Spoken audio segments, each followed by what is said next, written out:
Oi, Olá, eu sou a Andréia eu sou o Ivanir, e você está conosco no Pé na Página. Bem-vindos!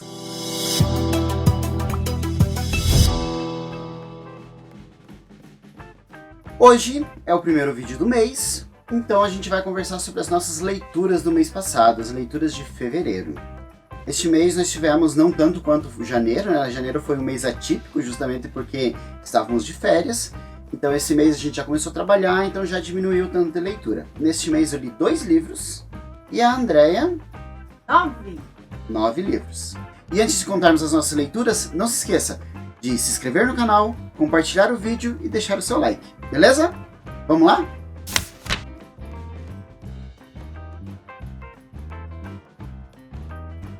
O primeiro livro que eu li esse mês foi a continuação do Estranho Sonhador, da Laini Taylor, que é a Musa dos Pesadelos. O jeito que terminou o primeiro livro, você ficou, tipo, como pode ter continuação essa história? Mas foi uma continuação bem legal, onde a gente descobriu que o mundo é muito mais do que aquilo ali que a gente conheceu no primeiro livro. Nesse livro nós continuamos com a história do Laszlo, que é o protagonista já no primeiro livro, e que ele tem um desafio muito maior nesse segundo livro, porque é o se descobrir, é o se conhecer e conhecer a sua história passada também. No primeiro livro ele não sabia de onde ele vinha, ele não sabia quem ele era. Nesse segundo livro, no finalzinho do primeiro já na verdade, ele começa a se descobrir e começa a passar por um desafio que tem muito a ver com a pessoa amada. Ele, ao mesmo tempo que ele se encontra, ele a perde. E o livro já começa dessa forma, já começa na pancada assim mesmo, e você pensa como ele vai resolver essa situação. E é resolvida de uma forma bem bacana. Ele também entra em conflito com os protagonistas meio que vilões, anti-heróis do primeiro livro, e entra num processo de conversão do vilão, digamos assim, nessa história, onde se apresenta um novo vilão um pouco mais cascadura que o primeiro, digamos assim. Mas é um livro interessante que ele tem uma dinâmica bem bacana dessas reviravoltas, que é o que eu gosto muito nas histórias. Meu segundo livro do mês foi um livro nacional da Cecília Reis, chamado Sangue e Fumaça. Este livro é o volume 1 da série Irmã da Espada. É a história de é como se fosse uma monja que ela faz uma peregrinação. É uma monja errante que vive andando pelo interior de um país, onde ela é guiada pela sua deusa. E quando é necessário, essa deusa empresta a essa monja a sua força para que ela produza a sua justiça e ampare os necessitados e faça justiça em nome dessa deusa. A história se desenvolve quando essa monja chega, guiada por um espírito que ela não sabe de onde surgiu, que meio que se apossou dela e guiou ela até onde ela precisa ir. Ela chega no meio de um ritual de purificação numa vila distante.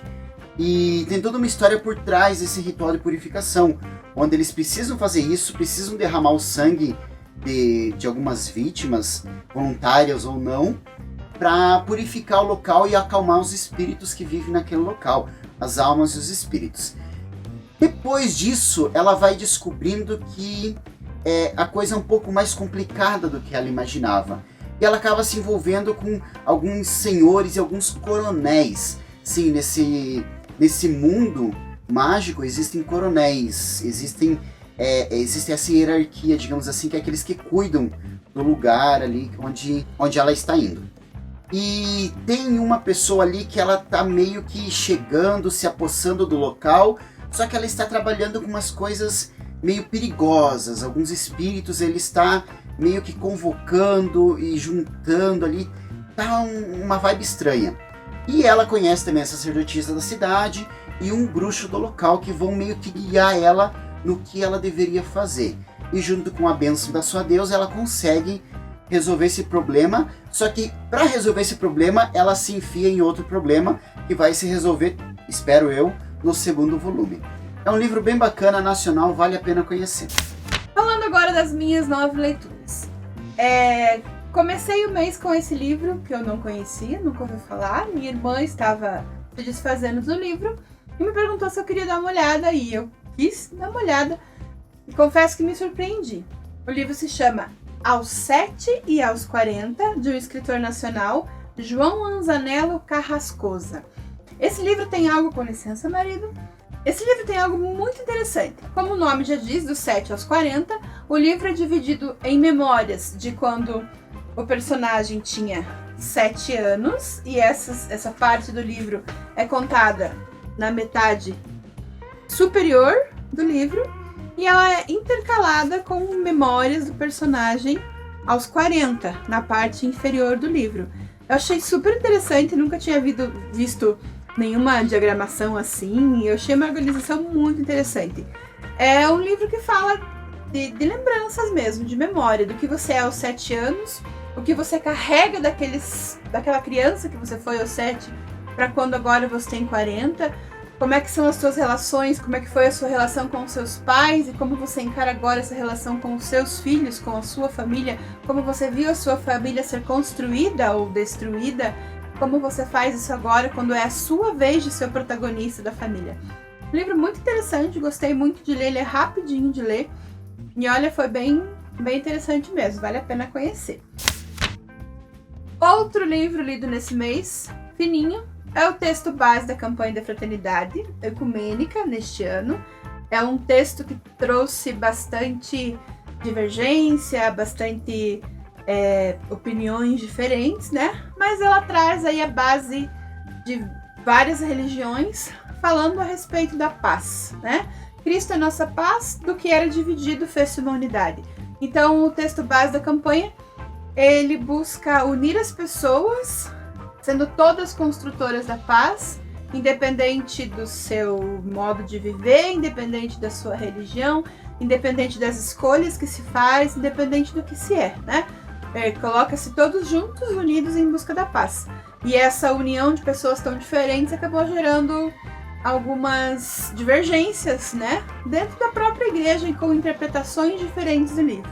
Mas o objetivo do texto base é se fazer a construção da paz, respeitando quem se é, da maneira que se é, não julgando, apenas considerando que todos somos filhos de Deus e juntos podemos chegar ao objetivo final, né? O objetivo principal, que é vivermos em paz nesse mundo tão cheio de diferenças. Uma leitura que eu gostei de fazer também, pontos divergentes, claro, mas foi uma leitura interessante até para conhecer tudo que vinha sendo se falado na mídia aí a respeito do tema. Engatando no texto base, eu li também Fratelli Tutti, do Padre Francisco. Papa. Eu falei o quê? Padre? Vocês devem saber que nós somos católicos, e dentro das nossas leituras nós temos também as leituras com base na nossa fé. Eu li então Fratelli Tutti, que é um dos documentos mais recentes, uma encíclica das mais recentes do Papa Francisco, e ela fala que todos somos irmãos, sobre a fraternidade e a amizade social. Esse é um material riquíssimo, principalmente se fosse dado ouvido entre os nossos governantes, né? Ele fala também da construção do diálogo. O diálogo como um caminho para se resolver problemas, para se construir pontes entre as pessoas, para derrubar os muros, para fazer com que as pessoas tenham dignidade de verdade. É um livro bastante político também. Ele traz questões do dia a dia, de vivência pessoal, vivência comunitária, familiar, mas principalmente da vivência de países, de como precisaria acontecer essa vivência de países, culturas diferentes, modos diferentes de viver, objetivos diferentes entre os países, mas deveria-se ter essa cultura do diálogo, né? A construção da cultura do diálogo. Muito interessante, vale muito a pena também. Outro livro que eu não imaginava que ia ler, mas bati o olho, tava baratinho, bati o olho, fui lá, comprei o e-book e achei o máximo. É o livro Se Não Eu, Quem Vai Fazer Você Feliz, que é a história do Chorão, que era do Charlie Brown Jr., contada pela sua esposa, Gabriela Gonçalves. É um livro que conta a visão dela, a partir do que ela conheceu o Chorão, da vivência dela, fala das emoções dela, não é uma biografia do Chorão, é a vivência dela com esse artista que começou pobre, começou batalhador, começou enfrentando vários problemas para chegar ao sucesso. O papel dela dentro de todo esse envolvimento familiar, de assumir um namoro com uma pessoa que já tinha filhos, enfrentando problemas também, porque ela também era uma pessoa pobre, batalhadora, né? Como esse sucesso foi alcançado, as brigas que aconteceram entre os integrantes do Charlie Brown Jr., diferentes formações, a sobrecarga do que vinha acontecendo, né? Até o uso de drogas e ao fim do Chorão, como aconteceu, da forma como aconteceu. Não é um livro só emocionante, é um livro que emociona sim, mas é um livro que choca um pouco, porque ele te coloca algumas verdades da vida do Chorão, que foi importante para uma juventude gigantesca no Brasil. As músicas são muito conhecidas até hoje, né? Então é um livro que eu amei ler. Eu não era fã do Chorão, não era fã do Charlie Brown Jr., escutava, porque não tinha como não escutar, porque todo mundo ouvia, era na televisão, era na Malhação, era em novela, era em todos os lugares as músicas do Chorão e do Charlie Brown Jr. Então, gostei muito, muito de ter lido mesmo. O livro se chama Se Não Eu, Quem Vai Fazer Você Feliz? Minha História de Amor com o Chorão. Super legal, eu dei 5 estrelas porque eu achei o máximo. Outro livro que eu estava com muita ansiedade para ler, curti, mas nem tanto assim, foi o Teoricamente Princesa, de Alissa Cole. É um livro que fala de uma moça que cresceu sozinha, porque os pais morreram quando ela era muito criança ainda, cresceu em orfanatos, casas lares, e até virar adulta e se virar por conta própria, que recebia e-mails diários falando que ela era uma princesa e que ela precisaria voltar para casa, porque os pais fugiram com ela do país de origem na África, e agora o reinado precisava dela, e o rei precisava dela, porque ela já era noiva desde criança do príncipe, e o príncipe precisava do casamento, e ela teria que voltar. Ela não acredita, o príncipe vem até ela, finge que é outra pessoa, e assim o desenrolar da desenrolar da história acontece, com o príncipe conhecendo a vida de uma pessoa normal, com ela se frustrando quando descobre que o príncipe é o príncipe, mas tem todo um pano de fundo político, social também, das relações entre os países, que é os Estados Unidos, onde ela mora, e é o país que eu não lembro o nome agora, onde o príncipe mora, e coisas muito difíceis, inclusive aí uma epidemia que está surgindo lá no país do príncipe, que precisa ser controlada, e ela, a futura princesa, é biomédica, então ela vai ajudar aí nesses esquemas. O livro é bom, mas eu acho que ele foi muito enrolado para as coisas começarem a acontecer lá. 70% do livro ele deslanchou, ficou interessante, até então ele ficou muito enrolado, assim. Quase que abandonei, dei mais uma chance porque eu vi comentários bons, então fui até o final e gostei, né? Não foi assim tudo aquilo que eu achei, mas foi um livro interessante, sim. Satisfatório. Um pouquinho mais que satisfatório, mas não foi uau, foi só muito satisfatório. Legal. Satisfatório, um pouquinho a mais. Bem satisfatório. Tá, tudo livro dos homens. Não acredito que você leu esse livro. Sabe que eu li? É para os homens. Clube do Livro dos Homens. Um lançamento aí também, muito falado, que eu li e eu gostei. Não adorei, mas eu gostei. Satisfatório? Mais do que satisfatório. Muito satisfatório? Muito satisfatório, mas não satisfatório o suficiente, vamos dizer assim. Não foi extremamente satisfatório. Do que se trata o livro? Um homem famosão, jogador de beisebol, ele está com o seu casamento às ruínas, a sua mulher pede divórcio. E ele fica desesperado porque ele não quer se separar, mas ele fica destruído com o motivo da separação que a mulher diz pra ele. Eles têm 2 meninas gêmeas, pequenas ainda, e o livro trata então dele tentar reconquistar essa mulher. Só que antes dele tentar se reconquistar a esposa, ele vivia no sofrimento. Até que os amigos chegaram pra ele e falaram: venha cá, nós vamos te ajudar. E como eles ajudaram? Num clube do livro dos homens, onde os homens, vários amigos que ele nem sabia, nem imaginava que passavam por problemas, se reúnem, discutem livros que eles leem, em sua parte livros de romance de época, trechos do romance de época discutido durante este livro. Eles são escritos no livro que nós estamos, lendo, e a partir dessa discussão do que acontece no livro, eles sugerem técnicas de ataque, digamos assim, para ele tentar reconquistar a mulher. Eu achei muito interessante. O livro é gostoso de ler, o livro é rápido de ler, ele é envolvente, só que eu confesso que eu esperava um pouquinho mais da ação do clube. Eu gostaria de ver mais o clube envolvido com os livros. O clube está sim presente no livro, mas eu gostaria de ver mais envolvimento. Soubemos, através de outro canal aqui do YouTube, que esse livro terá continuações. É uma série de livros, então provavelmente esse clube vai ser mais presente aí na história pra frente. Foi só uma apresentação, digamos assim, né? Então eu fiquei mais feliz. Gostei mais do livro ainda. Vale muito a pena ler, gente. É maravilhoso. A forma com que você pensa que, assim, poxa, homens lendo romance de época, né? Não é algo que parece muito normal. E a presença do romance de época lido pelos homens pra atuar na ajuda a um colega para ele restaurar o casamento, achei surpreendente a ideia. A ideia do livro é maravilhosa. Só gostaria de ver um pouco mais do clube funcionando. Li também uma continuação de uma série de livros, que é a leitura coletiva de janeiro do canal Livros e Pichicos. Esse mês eu li o livro Pôr do Sol no Central Park. Se vocês derem uma olhadinha, nós temos aí no Cozinha Literária do mês de fevereiro, nós temos um trechinho desse livro representado. Nosso Cozinha Literária busca cada mês trazer um trechinho de um livro onde se tem uma receita e a gente reproduz a cena ou reproduz a receita desse livro, né? Então, fiquem ligadinhos aí, temos 2 cozinhas literárias aí já para serem vistos. Todo mês a gente coloca como cozinha literária. Esse livro, então, tem a Frank como protagonista. São 3 amigas, a série trata de 3 amigas que mudam de cidade, se reinventam, perdem o emprego, se reconstroem.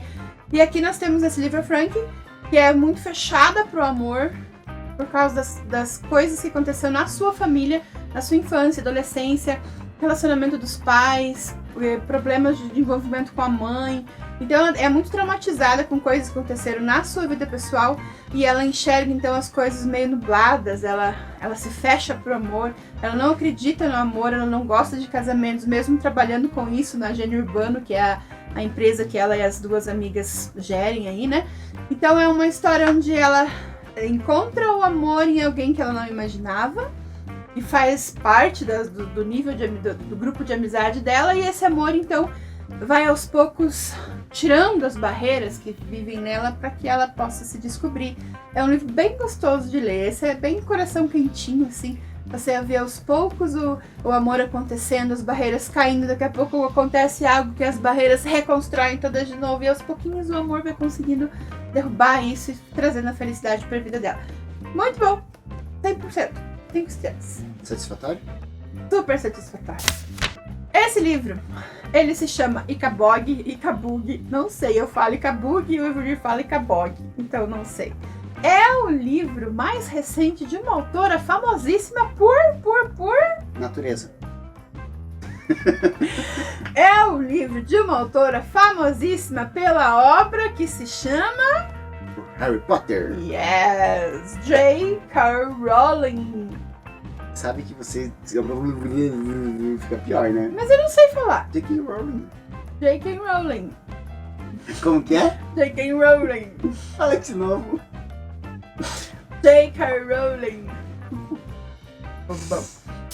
É um livro voltado para crianças que ela escreveu enquanto escrevia Harry Potter, mas ela acabou arquivando, guardando, colocando no sótão e resolveu, durante a pandemia, trazer esse livro a público também. Ela ia lendo aos poucos para as filhas e as filhas foram gostando da história e ela resolveu então trazer esse livro para nós conhecermos. Icabog é um monstro que vive nas profundezas de um pântano, em um país que tem várias pequenas cidades, e um rei que quer muito ser reconhecido, um rei que quer muito ser famoso, que quer muito ser adorado, e claro, tem os conselheiros do rei que querem o quê? Roubar o trono para eles. E aí eles fazem falcatruas horripilantes para conseguir fazer com que o rei seja deixado de lado, ainda com o papel de rei, mas na verdade quem manda no país são eles. Essa história, ela trata muito, assim, eu vi muito nessa história do que nós vivemos no nosso país, sabe? Muita corrupção.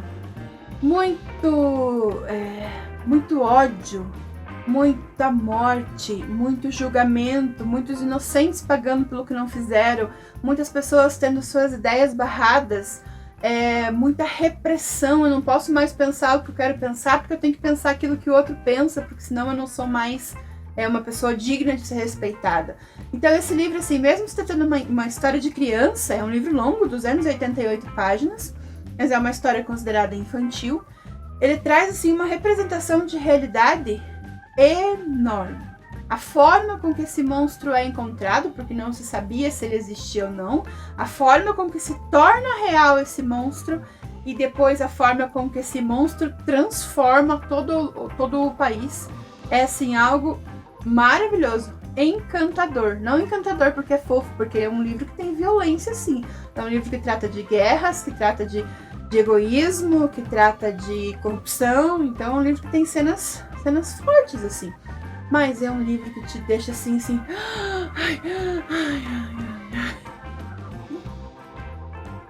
Pensando, eu não sei se foi a intenção dela numa crítica social, eu acredito que não. Mas trazendo para nossa realidade hoje, eu me vi muito vivendo naquele país, sofrendo com o Icabog, Icabug e sei lá o que mais. E para terminar o mês, acabei de ler de ontem para hoje, eu li Xuxa Meneghel Memórias.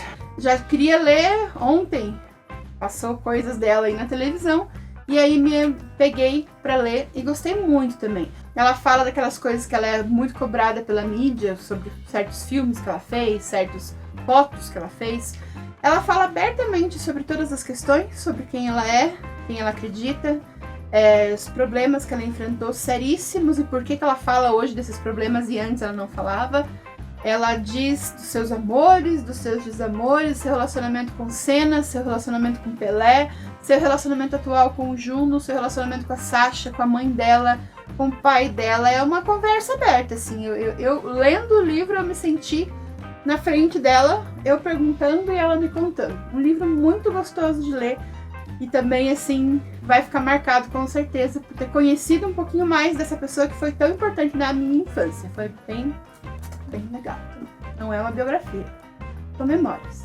Inclusive não são feitas em ordem cronológica, elas são aleatórias. Conforme ela ia lembrando, ela ia escrevendo. Então é isso. Se você gostou do nosso vídeo, não esquece de se inscrever, deixar o seu like e compartilhar também esse vídeo. Esperamos vocês na próxima e tchau!